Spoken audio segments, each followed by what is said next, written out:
Right now, we shall get to some practical aspects, and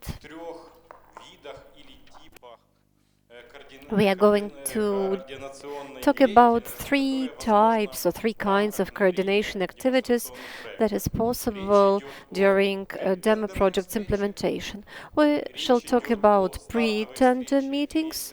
We shall talk about kick-off meeting. I mean, the meeting after the contract has been signed with the contractor for construction works, and weekly meetings at the site. I would probably ask you, or probably we shall do it all together, to think or to answer 6 questions for each meeting. In your opinion, what is the key goal of pre-tender meetings? When shall it be organized? Who shall organize it? Who should be present at this meeting? What questions should be addressed? And after this meeting, what kind of reports should be submitted? Will anybody like to start? Piotr, you're welcome.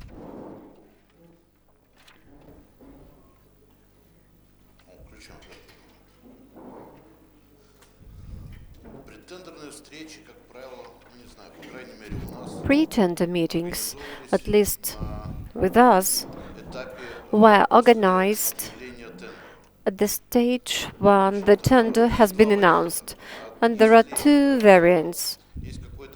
In case there is a specific site,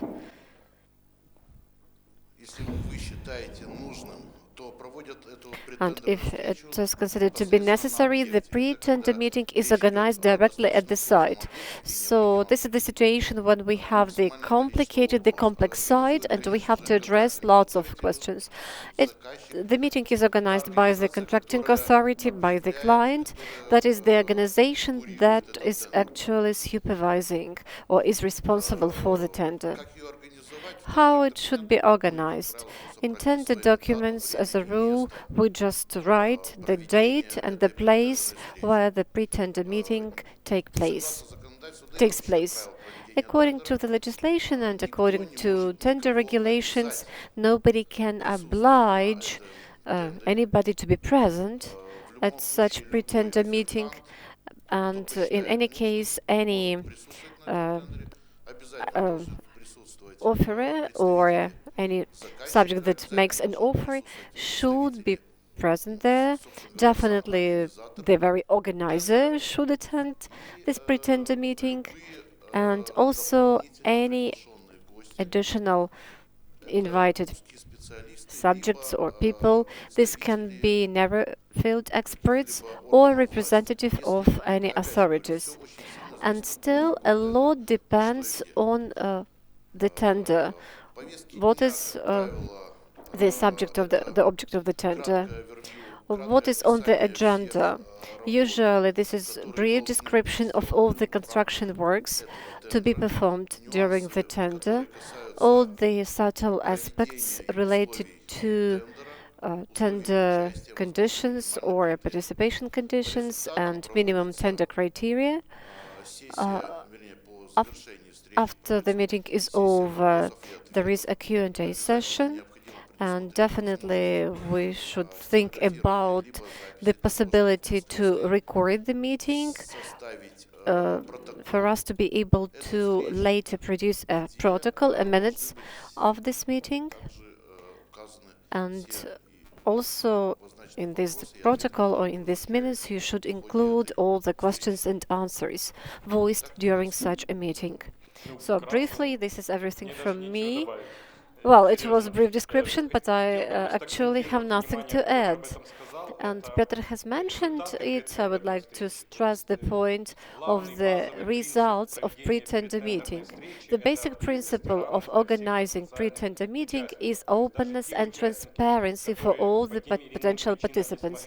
So if somebody has not managed to participate in the meeting, this person or this entity should have access to all the questions addressed during the meeting. Therefore, the protocol or the minutes should be published according to the procedure presupposed in your tender portfolio, for any company that was not participating in the meeting could be able to read the protocol, the minutes. Also, the meeting is organized after the tender is announced, but before certain additions or explanations are submitted on the part of the client. So for the questions that are addressed during the meeting to be responded, for example, in a written form by the client, to be explained, and to publish them according to the procedures written in tender documentation. For example, if we talk about Moldova, it may be a typical type of activity. Then for Belarus and Ukraine, organizing pre-tender meetings is to some extent specific, and I would say it is not always prescribed by the procurement legislation or procurement regulations. For example, Ukraine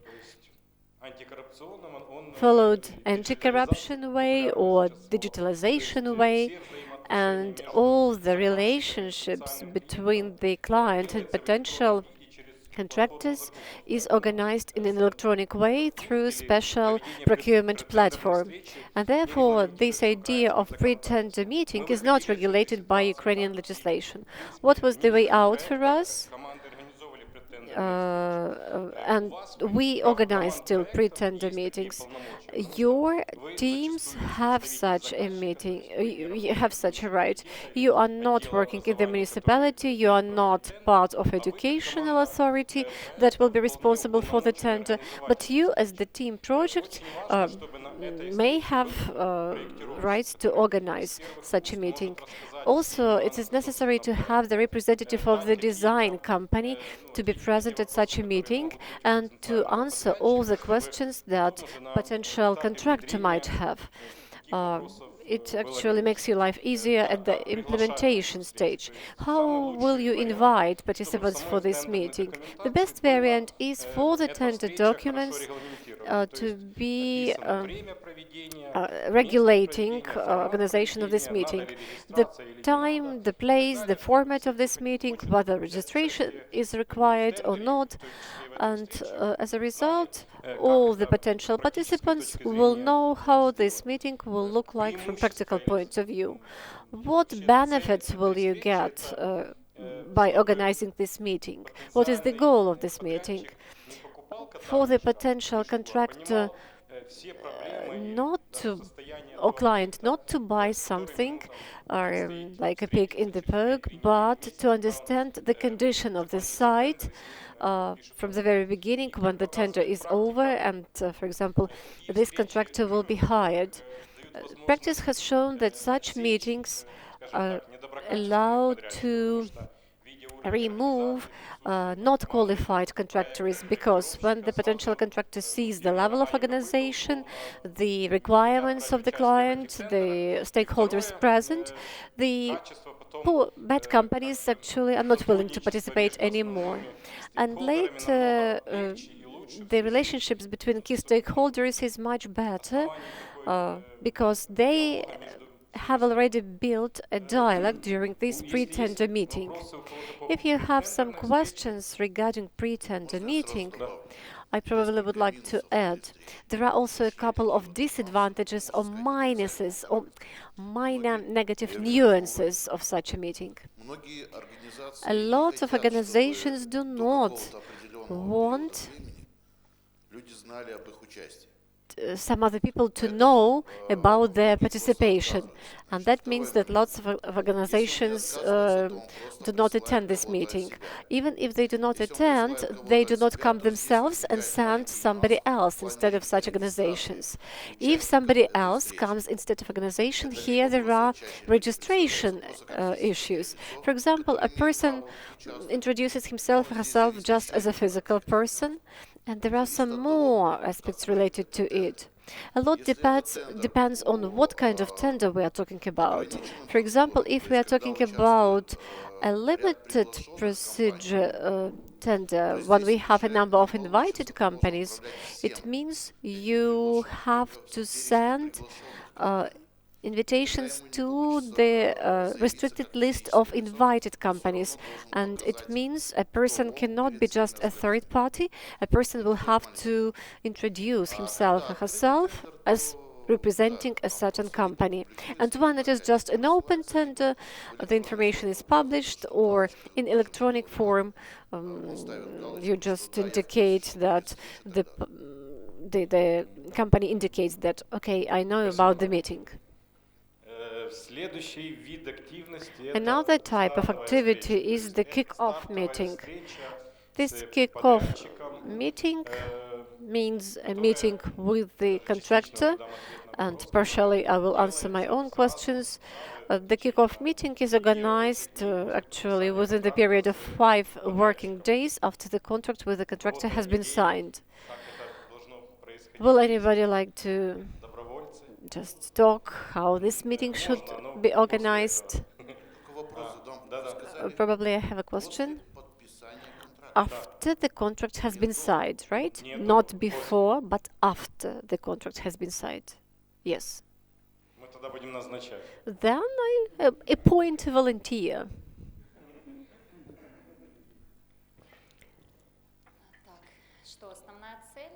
What is the primary objective of the kickoff meeting is to once again discuss the aspects of the project.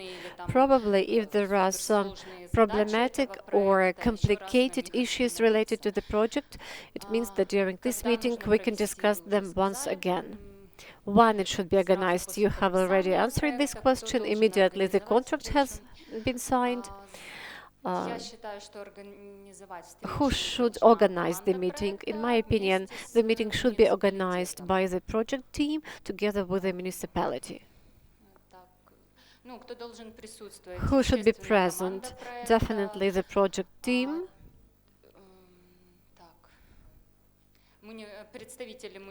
Representatives of the municipality, probably representatives of the support team, but possibly. Probably they might have some wishes or recommendations. Design company, contractor. I have a question to you. You have mentioned that the goal of the kickoff meeting is to discuss some nuances or aspects. Norbert was talking about it. You are not going to discuss any aspects. Whatever you have included into the project, into the contract, will be performed. For example, if there are any issues related to design and estimate documents, well, I just know the issues regarding my project. Probably Maxim will correct me, but you should not discuss it. Everything should be laid down in the contract. If you just discuss it, it will give you anything. It's probably too late to discuss these things. For example, as a technical expert, I often attend such kickoff meetings. Maxim will tell you probably more about it. I'm not going to speak instead of him. In my opinion, the key idea of such kickoff meetings is to get acquainted, to provide each other contact data, to have a special contact table. Who is your contact person? Who is the contractor contact person? To discuss issues related to information exchange, to discuss the schedule of the project. Well, everything will be laid down in the contract. Well, the schedule of the project is always one of the appendices to the contract. No, the contract is quite general. You already have the starting date.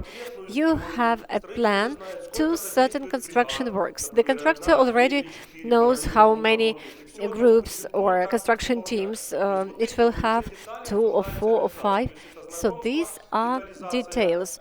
So you get acquainted, you discuss the schedule as well as a number of other things. Our chief accountant writes certain issues in lots of details in the contract. Probably not in such details as you mention it. Well, I do not believe that certain things will be really included into the contract.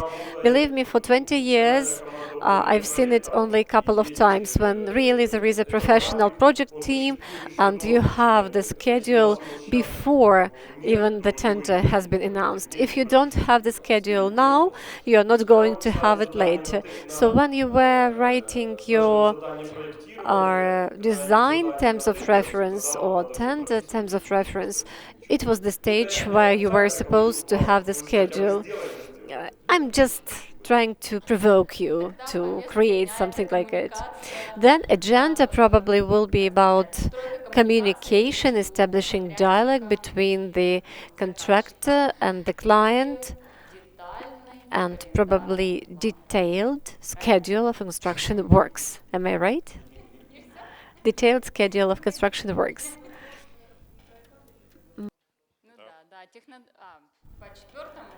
And actually, who should be present? Definitely representatives of the design company and site supervisors and support team. But I have mentioned support team.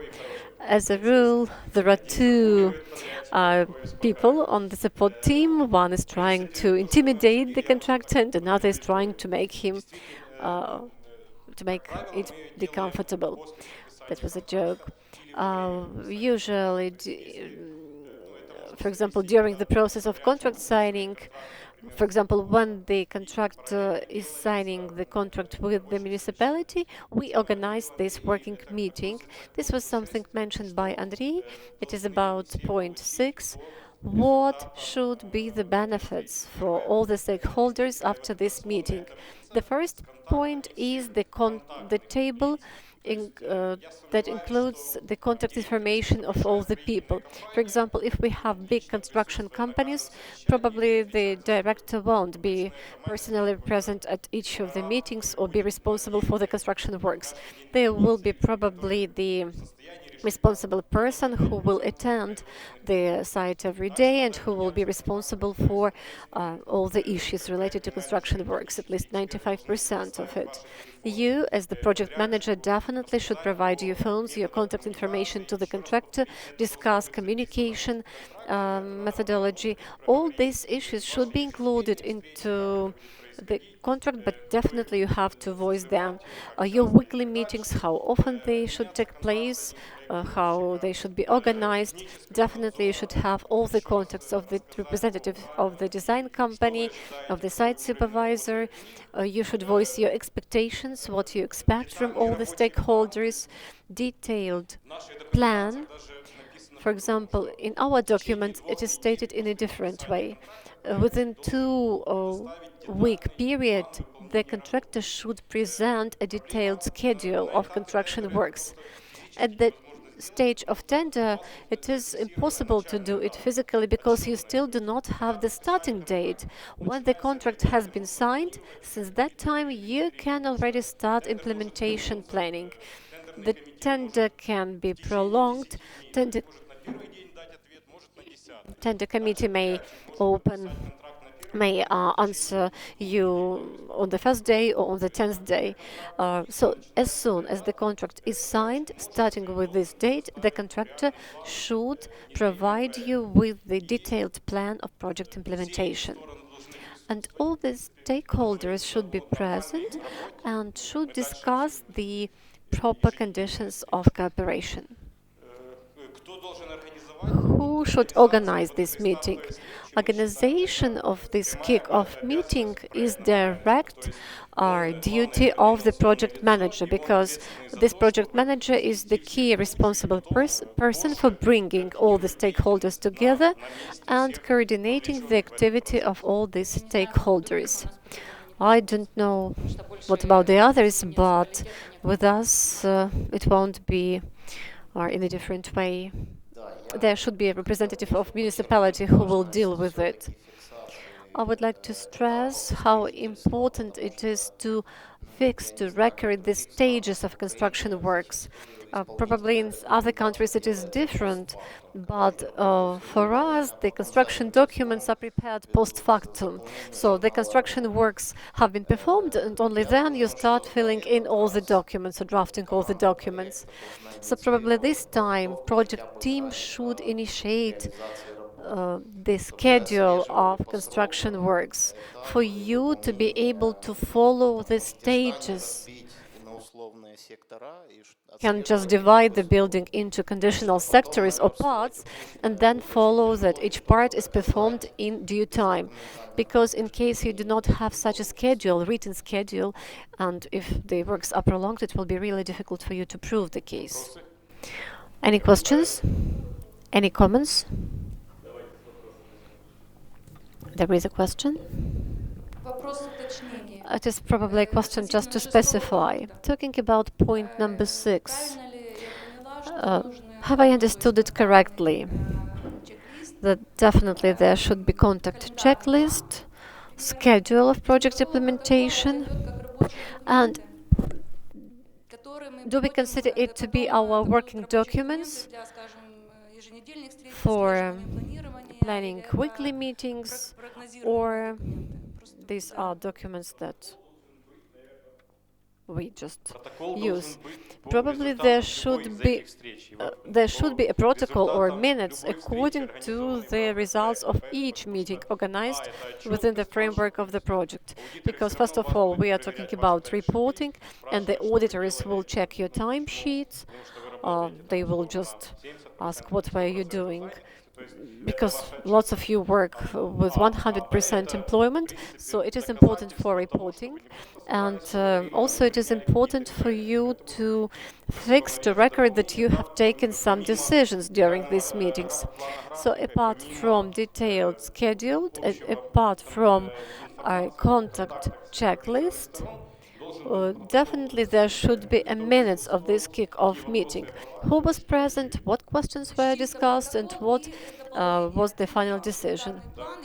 So the minutes of the meeting with two documents, the calendar plan, the schedule, and the contact checkpoint.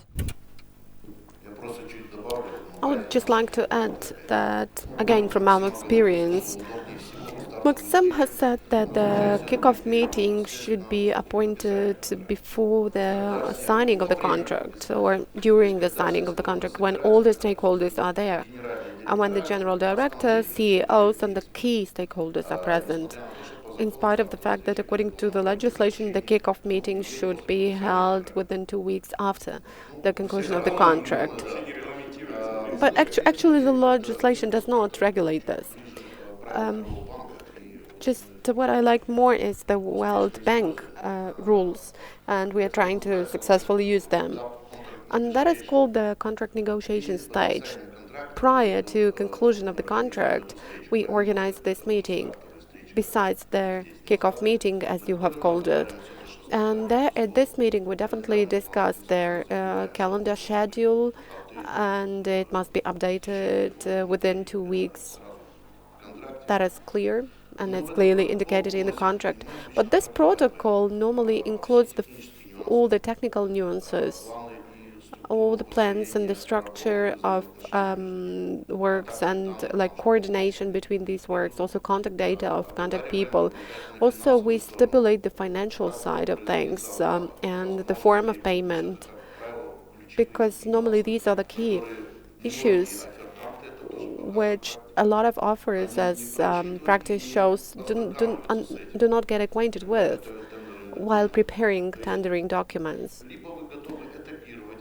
So either you have to pay in installments, or you pay de facto after the works are performed, and there must be functional guarantee and performance guarantees. There must be some interest paid, which you pay in some period. I mean, not the interest, but the percentage of payment which you make a couple of days or weeks after the end, the completion of works. And there are some nuances connected with taxes. People sometimes include taxes into the cost of works, but according to the EU delegation funding, these taxes should not be included into the cost of works. With us, this is VAT, And I think that in most countries that's the same tax which is included into the cost and shouldn't be. Of course, we do some blackmailing in a way because we discuss it. We have this contract negotiation in the presence of all the stakeholders, and only after this protocol is signed, there takes place the conclusion of the contract. And if something happens and the offerer sees something that he has missed or has not taken into account, he can actually reject. But the risks get smaller. And when these issues arise in the course of implementation of the contract, it will be a very painful experience for all the stakeholders. So we're going over to the third type, which, well, the key goal of those weekly meetings, I guess, is to detect the compliance with the schedule of work performance. And when we have the schedule, that and those weekly meetings, we have to consider whether we are following the schedule or we are ahead the schedule or we are lagging behind. And if lagging behind, then what the reason for that is, what the problem is. As to when should we have those weekly meetings, so that is during the implementation, and let it be once a week when it is most convenient, be it Monday, be it Friday. That already depends on what you agree. Who should be present there? Well, first of all, there must be a representative of the customer present there, representative of site supervision, definitely contractor, the project management team. And Norbert has mentioned that, in fact, it's also desirable that at this meeting we also have the representatives of the design organization. Well, I don't see a great point in inviting all the representative of the design company to all those meetings. But if we see that some issues arise related to project documents, or in the course of construction we detect some defects or some things which were not taken into account by the designer in the project documents, then we definitely invite them. Then the agenda, the course of implementation. First of all, what issues arise in the implementation of the project. And the results, the result is the weekly report. Well, the only thing I'm going to add here is that site supervision is really present, and design supervision is present, and the designer is present upon request, because there is no need to invite these people on a weekly basis. But if there is a need to discuss some technical details or to make amendments in the design, definitely you cannot do this without the designer. I would like to draw your attention to the fact that we, as a support team, do stick to the opinion that this is also a direct responsibility of the project manager to organize this sort of meeting. Because, well, there is some legislative area and site supervision should be performed on a daily basis and the contractors should be on site on a daily basis. But this coordination meeting is an absolute must. And it must be project manager who will be responsible for the organization of these meetings on a weekly basis. It doesn't matter when exactly the meeting is held. But unfortunately, we have had many a case within our first phase projects when you give a call to the project manager and ask what is happening on the site, and he cannot provide you a clear answer whether any work is being done there, how many people are present on the site, and so on and so forth. And we are always trying to show that you, as project managers, majorly work full-time. Therefore, your presence there is a must. And definitely you cannot be well aware of all the technical things, but even your presence there is already a great factor of motivation. and you will see whether 2 or 20 people are working on the site. And that is already important an important fact for which you don't need to be a technical expert. So you should pay regular visits to the site, and you, as project managers, need to organize these weekly meetings on the site.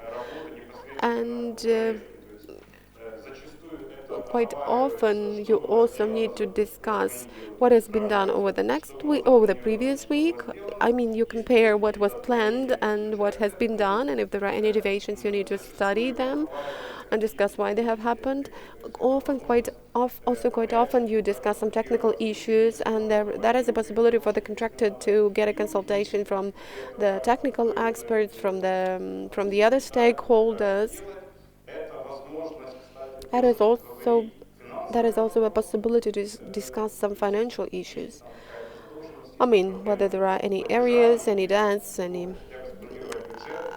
outdated payments, and that is the basis for you to understand how you need to plan your budget further on, what the amount of payment for this month will be,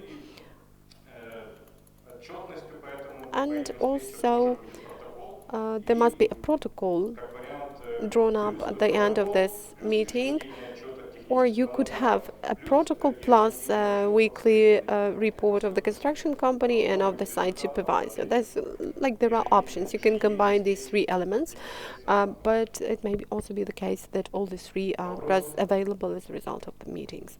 Any questions?